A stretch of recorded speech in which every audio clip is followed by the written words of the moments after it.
तो जिन प्रभु का कीर्तन करने से सारे पाप पूरी तरह साफ हो जाते हैं, ऐसे प्रभु के चरणों में हम बारंबार प्रणाम करते हैं। अब देखो साधन कई बताए, कीर्तन करने से, स्मरण करने से, वंदन करने से, पर सबसे पहला साधन कौन सा बताया? यत् कीर्तनम। कीर्तन का नाम सबसे पहले दिया। सबसे सुंदर सरल साधन पाप की सफाई का है हरिनाम संकीर्तन। इससे बढ़िया साधन कोई नहीं। स्मरण करने के लिए मन की एकाग्रता चाहिए, पूजन करने के लिए सामग्री पूजन की चाहिए, है? जितने भी साधन हैं बहुत उसमें सामग्री की और एकाग्रता की आवश्यकता होती है।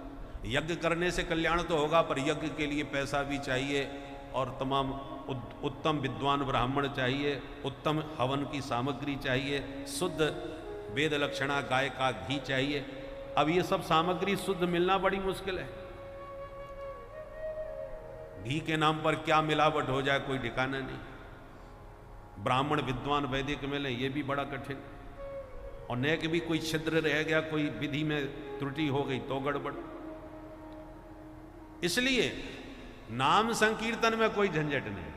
भगवान का नाम तब भी वही था, अब भी वही है। शास्त्रों में अनादिकाल से उसी नाम की चर्चा है, और नाम में अधिकार का भी चक्कर नहीं है कि ब्राह्मण को ही जपना चाहिए कि क्षत्रिय को जपना चाहिए। ये भी झंझट कुछ नहीं, कोई भी जपो, नाम में सबका अधिकार, और कोई विधि विधान नहीं, कोई विधि निषेध नहीं कि पूर्व की ओर मुंह करके बैठ के भजन करना चाहिए, है कि उत्तर की दिशा की तरफ मुंह करके बैठना चाहिए, या मृग चर्प में या बाघ के चर्प में या कम्बल पर ही बैठना चाहिए। कहीं भी कैसे भी जपो। अपवित्र पवित्रो वा सर्वावस्थांगतो वा यस्मरेत पुंडरीकाक्षम सब बाह्याभ्यंतर शुचि। भगवान पुंडरीकाक्ष का स्मरण करो, भगवान के नाम का कीर्तन कभी भी कहीं भी कैसे भी करो, कोई विधि निषेध नहीं है। इसलिए कलयुग में कीर्तन की विशेष महिमा गाई गई है। नाम संकीर्तनम यस्य सर्व पाप प्रणाशनम। श्रीमद् भागवत का ये अंतिम श्लोक है। तो भागवत महापुराण के अंतिम श्लोक में यही सार निकाल के दिया कि नाम संकीर्तनम यस्य सर्व पाप प्रणाशनम। भगवान का नाम संकीर्तन ही जीव के समस्त पापों का प्रशमन करता है, दमन करता है, प्रक्षालन करता है। इसलिए हमारे परम पूज्य श्री बालकृष्ण दास जी महाराज ने 50 वर्ष पूर्व में ये कीर्तन का जो बीज वपन किया था आपके गांव में, आज उस कीर्तन का ही प्रभाव है जो इतने भक्त श्रोता और बिना किसी बहुत सुख साधन के आ रहे हैं, तपती धूप में आ रहे हैं, आंधी तूफान की चिंता किए बिना आ रहे हैं, और प्रेम से वो गोविंद के गुण गणों की गंगा में गोता लगा रहे हैं। ये कीर्तन के प्रभाव का ही तो चमत्कार है। 50 वर्ष पूर्ण हो गए महाराज, बहुत बड़ी अवधि है। 5 दशक से ये कीर्तन चल रहा है। तो इससे बढ़िया चित्त की शुद्धि का कोई दूसरा साधन हो ही नहीं सकता, विशेषकर कलयुग में। कलयुग केवल हरि गुण का, इसलिए त्रिवाचा भर के कहा गया हरेर नाम हरेर नाम हरेर नाम केवलम। केवल शब्द का प्रयोग है, केवलम। इससे बढ़िया और कोई दूसरा साधन है। तो ये त्रिवाचा है। जब कोई बात 3 बार कह दी जाए ना, एकदम पक्की और ठोस मानी जाती है। 1 बार 2 बार नहीं कहा, 3 बार कहा। हरेर नाम हरेर नाम हरेर नामैव केवलम। फायदा क्या होगा? बोले इससे बढ़िया कोई दूसरा साधन नहीं है। उसमें भी 3 त्रिवाचा भरा। कलौ नास्तेव नास्तेव नास्तेव गतिरन्यथा। अन्यथा गति नास्ति नास्ति नास्ति। दूसरा कोई साधन नहीं, दूसरी कोई गति नहीं। ये नाम की महिमा है। तो सुखदेव जी भी वही बात कह रहे हैं, यत् कीर्तनम, जिनका कीर्तन करने से विधनोति कलमसम, जीव के सारे कलमस साफ हो जाते हैं, चित्त की शुद्धि हो जाती है। ऐसे प्रभु के चरणों में हम बारंबार प्रणाम करते हैं। दूसरी ओर तपस्विनो दान परा यशस्विनो। आप कितने भी बड़े तपस्वी हों, कितने भी बड़ी यशस्वी हों, कितने भी बड़े मंत्रों के ज्ञाता ऋषि हों, परंतु क्षेमम न विंदन्ति बिना यदर्पणम। जिन प्रभु के चरणों में पूर्ण समर्पण हुए बिना ये कोई भी साधन आपका कल्याण नहीं कर सकते। ऐसे उन प्रभु के चरणों में बारंबार प्रणाम है। क्षेमम न विंदन्ति बिना यदर्पण। देखो ये जितने भी साधन हैं, तपस्या करना, व्रत करना, अनुष्ठान करना, पुरस्करण करना, अच्छे हैं, करना चाहिए, ये सब व्यर्थ नहीं है। परंतु समस्या क्या है, जब हम स्वतंत्रता से इनको करते हैं, भगवान की कृपा से जुड़े बिना जब हम करते हैं, तो हमें कर्तृत्व का अभिमान पकड़ लेता है। हम इतने अनुष्ठान किए बैठे हैं, हमने इतने पुरस्करण कर लिए, उसी की गर्मी चढ़ जाती है। मेरे जैसा दानी कोई नहीं, मैंने इतना दान किया है। भागवत में राजा नृग की कहानी का यही परिणाम है। राजा नृग जो कहता है बरसात की बूंदें गिन लो, आकाश के तारे गिन लो, पर मैंने कितनी गायों का दान किया है ये कोई गिन नहीं सकता। इतना बड़ा दानी था, और परिणाम क्या हुआ, गिरगिट योनि में गया। क्यों गया? बोले महाराज दान के अभिमान में भरा रहता है, मेरे जैसा दुनिया में दानी नहीं। बस बिगड़ गया मामला। साबुन से हम अपनी सफाई करते हैं, पर साबुन को भी साफ करके डिब्बी में रखते हैं।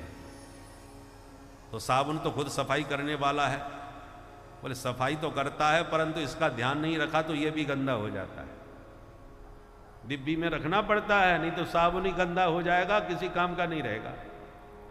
उसी प्रकार ये जितने साधन हैं हमारी शुद्धि के लिए हैं, परंतु ये साधन में भी कहीं अहंकार की धूल मिट्टी न लग जाए, उसके लिए आपको कृपा की डिब्बी में रखना चाहिए कि भैया हम कुछ नहीं कर रहे, ठाकुर जी करवा रहे। ये है कृपा की डिब्बी। बिना यदर्पणम, बिना समर्पण किए बिना बात नहीं बनेगी। विश्वामित्र जी कितने बड़े विद्वान थे। विश्वामित्र महामुनि ज्ञानी, बसहें विपिन शुभ आश्रम जानी, जह जब यज्ञ जोग मुनि करही, अति मारीच सुबाहुई डरही। विश्वामित्र महामुनि हैं, ज्ञानी हैं, महान तपस्वी हैं, सारी बातें बढ़िया हैं, परंतु यज्ञ कभी सफल नहीं हो पाए बाबा के। क्यों? बोले सुबाहु मारी चाहते हैं, सब चौपट करके चले जाते हैं। तब मुनिवर मन कीन विचारा, तब एक दिन बैठ के विचार किया विश्वामित्र जी ने कि ये गड़बड़ क्यों हो रहा है। जब कोई दुर्घटना होती है, विशेषकर शुभ कर्मों में, तो लोग विचार तो करते हैं, ये विघ्न क्यों आ गया भाई, हमने तो बहुत अच्छे मन से भाव से कराया। तो सब अपने अपने विचार रखते हैं। कोई कहते हैं भैया लगता है पैसा ठीक नहीं था, किसी का दूषित धन आया, इसलिए भगवान ने स्वीकार नहीं किया, ये गड़बड़ हो गया। कुछ लोग कहेगा नहीं नहीं, हमने तो एक एक पैसा बड़ी ईमानदार लोगों से लिया है, कोई किसी गड़बड़ चंदा हमने नहीं लिया, तो पैसे में तो दोष नहीं हो सकता, इसकी तो गारंटी है। तो दूसरे लोग कहेंगे हमें तो लगता मुहूर्त ठीक नहीं था, पंडित जी ने मुहूर्त अच्छा नहीं देखा इसलिए गड़बड़ हो गया। तो कुछ लोग कहेंगे नहीं मुहूर्त तो हम भी जानते हैं, मुहूर्त में तो कोई कमी नहीं। तो फिर कुछ लोग कहेंगे जगह ठीक नहीं थी, भूमि में कोई दोष होगा। कोई ना कोई किसी न किसी को दोष जरूर देते हैं। अब विश्वामित्र जी का यज्ञ चौपट हो रहा है तो अब किसे दोष दें? स्वयं बाबा महाज्ञानी हैं, विद्वान हैं, शुभ आश्रम में रहते हैं, पैसा दूषित हो नहीं सकता, मुहूर्त गलत हो नहीं सकता, साधक में कोई कमी है नहीं, तो फिर विघ्न क्यों आ रहे हैं? बोले एक ही कमी है। क्या? बोले भगवान की कृपा की कमी है। बाबा के साधन में कोई कमी नहीं, वस्तु में कोई, व्यक्ति में भी कोई कमी नहीं, बस कृपा से नहीं जुड़े, इसलिए विघ्न सफल हो रहे हैं। और सुबाहु मारीच विघ्न डालते हैं। सुबाहु मारीच माने सुबाहु, मेरी भुजाओं में इतना बल है, मैं अकेला ही सब काम निपटा लूंगा, मुझे किसी के सहारे की जरूरत नहीं। ये सुबाहु माने अभिमान। व्यक्ति अहंकार में सुबाहु बन जाता है, अपने बाहुबल पर सब काम कर लूंगा। और जहां अभिमान होता है वहां कपट जरूर होता है। ये दोनों मित्र हैं पक्के। और मारीच कौन है? कपट, जिसने भगवान जी को भी कपट करके छलने का प्रयास किया, वो कपटी है। अहंकार और कपट का संग है, दोनों एक साथ रहते हैं। बहुत अभिमानी व्यक्ति के व्यवहार में प्रायः कपट देखने को मिलता है। परंतु विश्वामित्र जी के यज्ञ में यही दोनों विघ्न डाल रहे थे। विश्वामित्र जी ने जब विचार किया, गाधि तनय मन चिंता व्यापी, चिंता सताने लगी, अब क्या करें? तो तुरंत ध्यान आ गया, और तो सब ठीक ठाक है, बस भगवान की कृपा की जरूरत है, तो चलो कृपा से जुड़ जाते हैं। और तुरंत चिंता को चिंतन में जोड़ करके, चिंता को छोड़ के भगवान के चरणों का चिंतन किया और सीधे अयोध्या चले गए। और जो राम जी को साथ में लेकर के आए, अपने यज्ञ में जोड़ लिया राम जी को साथ में। श्री राम जी ने कहा, प्रातः कहा मुनिसन रघुराई, और निर्भय यज्ञ करो तुम जाई। गुरु जी अब हम आ गए, आप निर्भीक होकर के यज्ञ करें। फिर जब यज्ञ किया तो सुबाहु मारीच विघ्न डालने आए जरूर, पर सफल नहीं हो पाए। राम जी ने सबको ठिकाने लगा दिए। मतलब क्या हुआ? कथा से तो आप परिचित हैं। संकेत क्या मिला? जब आप अपने बल पर कोई काम करेंगे तो निश्चित आपका अहंकार बढ़ेगा कि मैंने इतना बड़ा कार्यक्रम अपने बल पर अकेले कर लिया, मुझे किसी के सहारे की जरूरत नहीं पड़ी। और फिर जब कोई तारीफ करता है, अरे साहब इतना बड़ा आयोजन आपने कर कैसे लिया, हम तो सोच भी नहीं सकते थे, तो मन में तो ये खुशी होगी कि देखो मैंने किया। पर ऊपर से कहना पड़ता है, अरे सब आप लोगों की कृपा है, सब ठाकुर जी की आशीर्वाद से सब हो गया। ये केवल वाणी से बोलता है, हृदय से तो ये कि मैंने किया। ये कपट और अहंकार का संग है। परंतु जब भगवान की कृपा से जब किया तो अहंकार का कोई स्थान नहीं रह गया कि भैया सब ठाकुर जी की कृपा से हो गया। और वो भजन प्रसिद्ध है, आइए आप भी मेरे साथ गाइए। कौन सा भजन?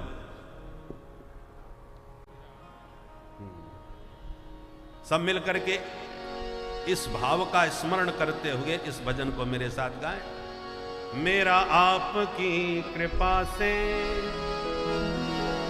इतना बड़ा आयोजन भगवान की योग माया की कृपा से ही हो रहा है। यहाँ पर केवल हमने यही दर्शन किए, मंदिर में ठाकुर जी के साथ योग माया विराजमान है, और ठाकुर जी की योग माया ही ये सब कार्यक्रम कर सकती है। इसलिए ये अभिमान कभी नहीं रखना चाहिए कि मैंने ये सब किया।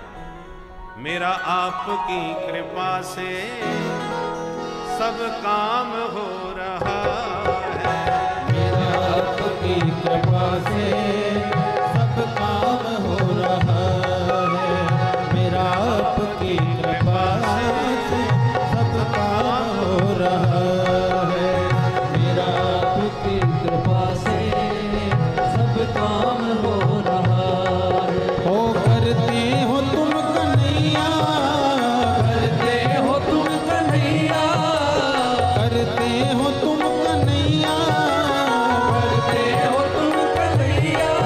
हाँ मेरा नाम हो रहा है, आपकी कृपा से सब काम हो रहा है, मेरा आपकी कृपा से सब काम हो रहा है।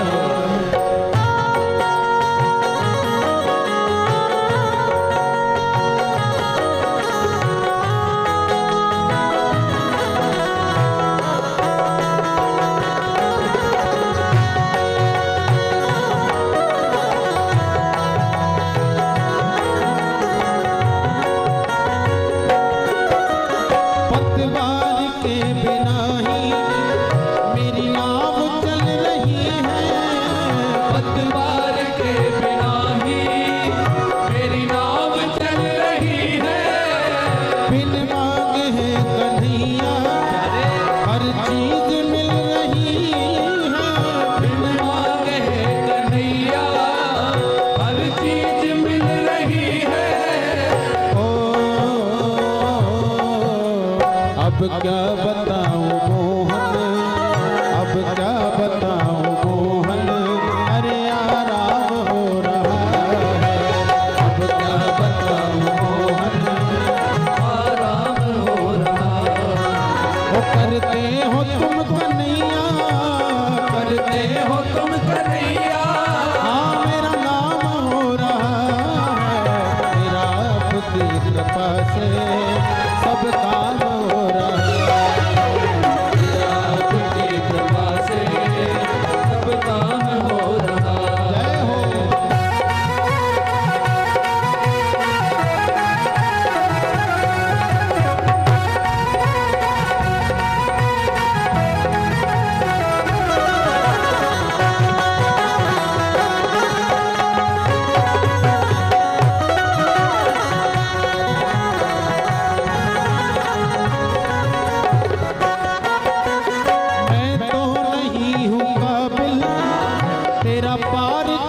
से सब काम हो रहा है। आपकी कृपा से सब काम हो रहा है। जय हो।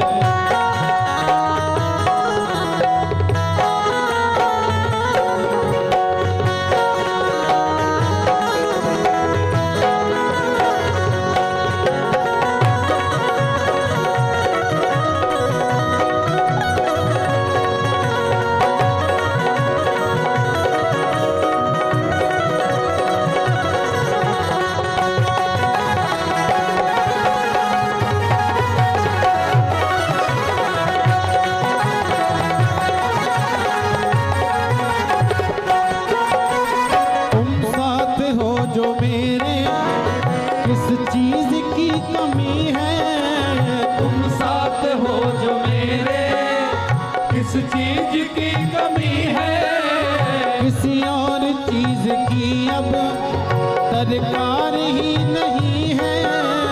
किसी और चीज की अब दरकार ही नहीं है। किसी और चीज की अब दरकार ही नहीं है।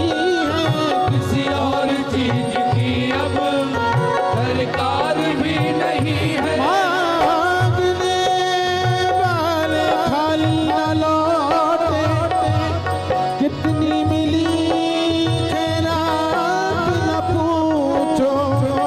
अरे उनकी कृपा तो उनकी कृपा है, उनकी कृपा की बात ना पूछो। तुम साथ हो जो मेरे, किस चीज की कमी है। तुम साथ हो जो मेरे, किस चीज की कमी है। हाँ, किसी और चीज की अब दरकार ही नहीं है। किसी और चीज की अब दरकार ही नहीं है। ओ, तेरे साथ से गुलाम अब, तेरे साथ से गुलाम अब, अरे गुलफाम हो रहा है। तेरे साथ से गुलाम अब गुलफाम हो रहा है। करते हो तुम कन्हैया, करते हो तुम कन्हैया, हाँ करते हो तुम कन्हैया, करते हो तुम कन्हैया। ओ मेरा नाम हो रहा है। मेरा आपकी कृपा से सब काम हो रहा है। मेरा आपकी कृपा से सब काम हो रहा है। ओ मेरा आपकी कृपा से सब काम हो रहा है। मेरा आपकी कृपा से सब काम हो रहा है। हाँ सब काम हो रहा है, सब काम हो रहा है। बोलिए बांके बिहारी लाल की जय। तपस्विनो दान पराय सस्विनो मनस्विनो मंत्रविद सुमंगला क्षेमं न विन्दन्ति विनाय दर्पणं तस्मै सुभद्र स्रवसे नमो नमः। इसलिए आप कितने भी बड़े तपस्वी यशस्वी तेजस्वी क्यों न बन जाएं, और जब तक भगवान की कृपा का अवलंब नहीं लेंगे तब तक कभी कल्याण होने वाला नहीं। एक के आगे शून्य लगा दो तो संख्या 10 हो जाती है, और दूसरा शून्य लगा दो तो 10 गुना और बढ़ जाती है, 100 हो जाती है। अब ज्यों ज्यों आप शून्य लगाते जाओगे संख्या हर शून्य के साथ 10 गुना आगे बढ़ेगी, 100, 1000, 10,000, लाख, करोड़, अरबों तक पहुंच जाएगी। अब शून्य को ही अभिमान हो गया, बारे हमने इस संख्या को आज कहां से कहां पहुंचा दिया। तो आप उसमें अहंकार में लड़ाई हो गई। वो कहता है मैं बड़ा, मैंने यहां तक पहुंचाया, मैंने वहां तक पहुंचाया। जब शून्य आपस में झगड़ा करने लगे तो आदि में खड़ा अंक ही बोल पड़ा, भैया आप ही बड़े बने रहो, हम तो ये चले। और आदि में जो एक अंक था वो खिसक लिया। अब बोलो कितना बचा? शून्य बटा सन्नाटा, कुछ नहीं बचा, सब जीरो, सब व्यर्थ। तब शून्य को अपनी औकात समझ में आ गई। हम में बल जरूर था, पर कब था? जब अंक के साथ जुड़े रहे थे तब तक। तो ये अंक क्या है? राम नाम को अंक है, सब साधन है शून्य, और अंक गए कछु हाथ ना, और अंक रहे 10 गुण्य। अंक के साथ में रहोगे तो हर शून्य 10 गुना आगे बढ़ेगा, और अंक का साथ छोड़ दिया या अंक ने तुम्हारा साथ छोड़ दिया तो सारे शून्य की शक्ति समाप्त हो जाती है। उसी प्रकार भगवान की कृपा के अंक से जोड़े रहो तो जो साधन करोगे 10 गुना फलीभूत होगा, और उसकी कृपा से जुड़े बिना यदि करोगे तो अहंकार में ले डूबेगा। इस प्रकार से ये नीच पापा यदुपाश्रयाश्रया शुद्ध्यन्ते तस्मै प्रभ विष्णवे नमः। सुखदेव जी कहते हैं बहुत से पापी लोग होते हैं, परंतु ये अन्येच पापा, और भी जितने भी प्रकार के पापा हैं, पापा का मतलब महापापी। पाप शब्द एक वचन है, पापा बहुवचन। जो बड़ा पापी होता है उसको पापा बोलते हैं। और भगवत गीता में, श्रीमद् भागवत में और रामचरितमानस में, सब जगह ग्रंथों में पापा का एक ही अर्थ किया है। मानस पुण्य हो नहीं पापा। अब पापा का वहां क्या अर्थ करोगे आप? ये तो हिंदी में है, और यहां पर भागवत में ये अन्येच पापा। वैसे संस्कृत में पापी व्यक्ति को पापिष्ठ कहा जाता है। पापिष्ठ, पापिष्ठ माने पाप करने वाला। पर पाप करते करते स्वयं जो अघरूप हो जाता है, अघरूप जे, उनको पापा कहते हैं। परंतु कितना भी बड़ा पापी हो, जब भगवान के चरण कमलों का आश्रय लेता है तो यदुपाश्रयाश्रया शुद्ध्यन्ति। जिन प्रभु के चरण कमलों का आश्रय लेते ही वह शुद्ध हो जाता है, ऐसे प्रभु के श्री चरणों में हम बारंबार प्रणाम करते हैं। सुखदेव जी कहते हैं, परीक्षित, जो तुम प्रश्न अभी हमसे पूछ रहे थे कि भगवान ने संसार कैसे बनाया, यही प्रश्न एक बार नारद जी ने अपने पूज्य पिता ब्रह्मा जी से भी पूछा था। नारद जी ब्रह्मलोक में गए तो ब्रह्मा जी ध्यान में बैठे थे। जब नारद जी ने प्रणाम किया तो ब्रह्मा जी ने कहा, बेटा कैसे आना हुआ? नारद जी बोले, एक बात पूछना चाहता हूं। क्या? बोले, आंख बंद करके आप किसका ध्यान कर रहे थे? क्योंकि आपने ही सारा संसार बनाया है, आप जगत विधाता हैं। तो जब आप सारे संसार को बनाते हैं तो फिर ध्यान किसका लगाते हैं? तब ब्रह्मा जी मुस्कुराए तो बोले, बेटा मैं भगवान की उस माया को प्रणाम करता हूं जिसके अधीन प्राणी मुझको ही जगत गुरु समझने लग जाते हैं। तस्मै नमो भगवते वासुदेवाय धीमहि यन्मायया दुर्जयया मां ब्रुवन्ति जगद्गुरुम्। माया से मोहित प्राणी ही मुझ ब्रह्मा को जगद्गुरु मानते हैं। मैं जगद्गुरु नहीं हूं, जगद्गुरु तो मेरे प्रभु हैं जिनका मैं ध्यान लगाता हूं। देखो, भगवान श्रीमन नारायण के नाभि से कमल पैदा हुआ, उस कमल से मुझ ब्रह्मा का जन्म हुआ।